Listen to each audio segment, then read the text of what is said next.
Ladies and gentlemen, Ed Tate. It was the morning after New Year's, and you could smell it all through the house.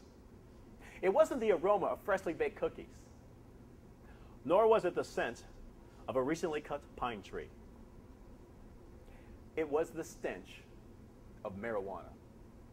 Now, home alone were my ex-wife's nephews, cousins, 15-year-old Randall and 14-year-old Nicholas. They were visiting us from Chicago for the holidays.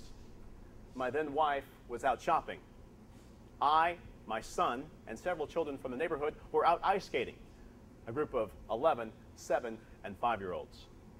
When we walked through the door, the youngest one asked, "Ooh, what's that smell?" I approached the boys and I asked them, had they been smoking? Now, before I continue on with the story, how many of you have actually parented a teenager? Just a quick show of hands.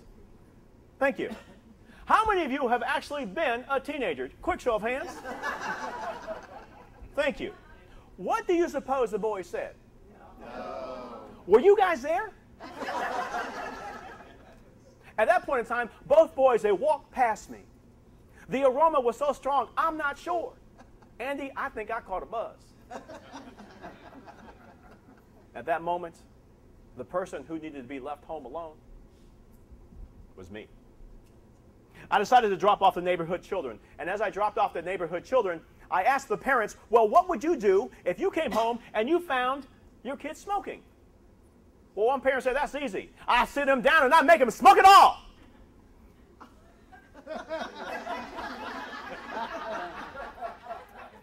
I had failed to mention to the parents exactly what these boys were smoking. Somehow that wasn't the message that I wanted to send. But they all agreed on one thing.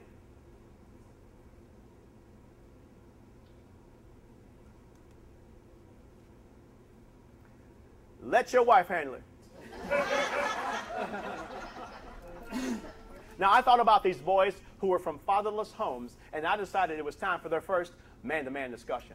Now, when I got back into my house, it was April fresh. I mean, all the doors and the windows were open. There was a breeze blowing through the house.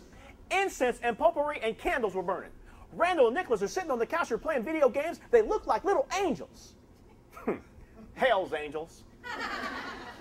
I gathered a few supplies. I gathered a jar, a ball, and some coins. When my son saw what I had, he said, "Dad, I've got some popcorn on. Look, just give me a couple minutes. I'm going to get the camcorder. Can I watch?"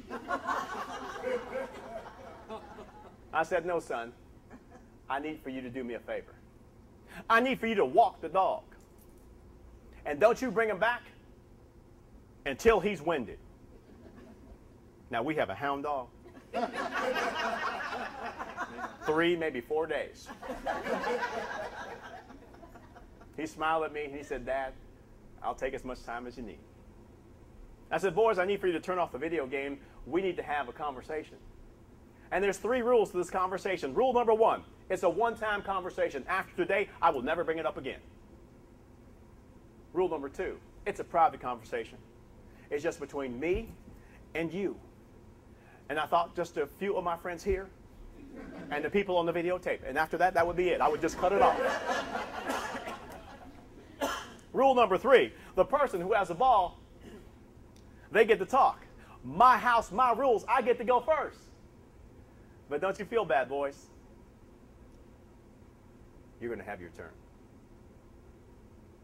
The first question I asked the boys was this: how do you like my house? Now, there's nothing special about my house as your typical house in the suburbs, but for these kids who are from Chicago's rough side, as far as they were concerned, we lived in a mansion. And they said, "Uncle Eddie, we like your house a lot." I said, "Well, boys, do you suppose the person who has a house like this is fairly smart?" Then all of a sudden, we had completely lost eye contact. It was like they had lost a contact lens or some money. Have you ever seen your kids do this? Have you ever done this? I said, "Well, boys, here's something you don't know about me. I, too, like yourselves, I'm also from Chicago's rough side. I've been robbed at gunpoint 3 times. And once I was beat up by a gang because I refused to join."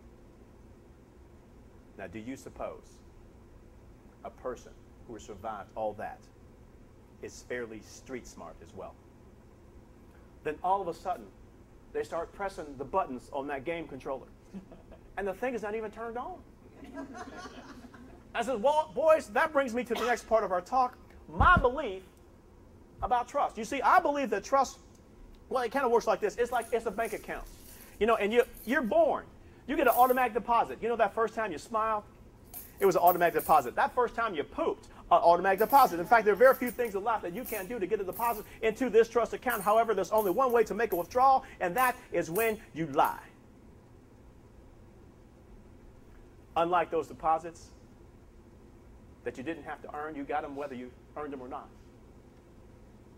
Unlike those deposits, you know, every time you tell a lie, it's a huge, huge withdrawal. You know, it doesn't matter if it's a little white lie or a huge whopper. It's a huge, huge withdrawal. And boys, your accounts are full until today. Now, I'm going to ask you one time, I'm going to ask you one time only, what happened in my house? And you got two choices. You can stick to your story, or you can tell the truth. But before you answer, there's a couple things you need to know about me. You see, I believe that you're either in or you're out. Let's talk about membership in the in crowd. Do you remember that time I took you guys for the first time to laser tag? Do you remember that? And do you remember that time we went camping? Do you remember that? And remember that time I took you snowboarding? Do you remember that? That's being a member of the in crowd. Well, let's talk about membership in the out crowd. It kind of goes like this. Laser tag, well, you heard about that.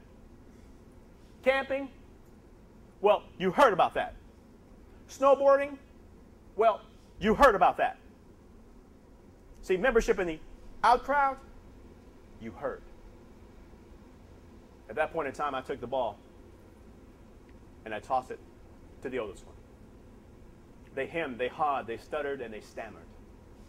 But in the end, both boys, they told me the truth. And I congratulated them. I said, boys, I'm so proud of you. You've taken your first steps towards manhood today. No, correct that. You've taken your first steps towards adulthood today. But there's a couple other things that we need to clean up. I was watching the Discovery Channel the other day. It was one of these crime programs. And one of the officers on the program said, you know, that marijuana floats in the toilet for about 10 to 15 minutes before it actually sinks to the bottom. I'm curious, boys. Let's see if that works. Go upstairs, get it all, meet me in the bathroom in a couple of minutes. And the other thing that you need to know about me is don't you ever, ever lie to me. You see, regardless of who I deal with, I need the answers to 3 questions. It doesn't matter if it's friends or family or my neighbors or coworkers. Question number 1, can I depend on you? Number 2, can I depend on you? And number 3, can I trust you? And if the answer is no to any of these questions, then frankly, you can't be a guest in my house. Ladies and gentlemen, I share this story with you for one reason, and one reason alone. And that is this.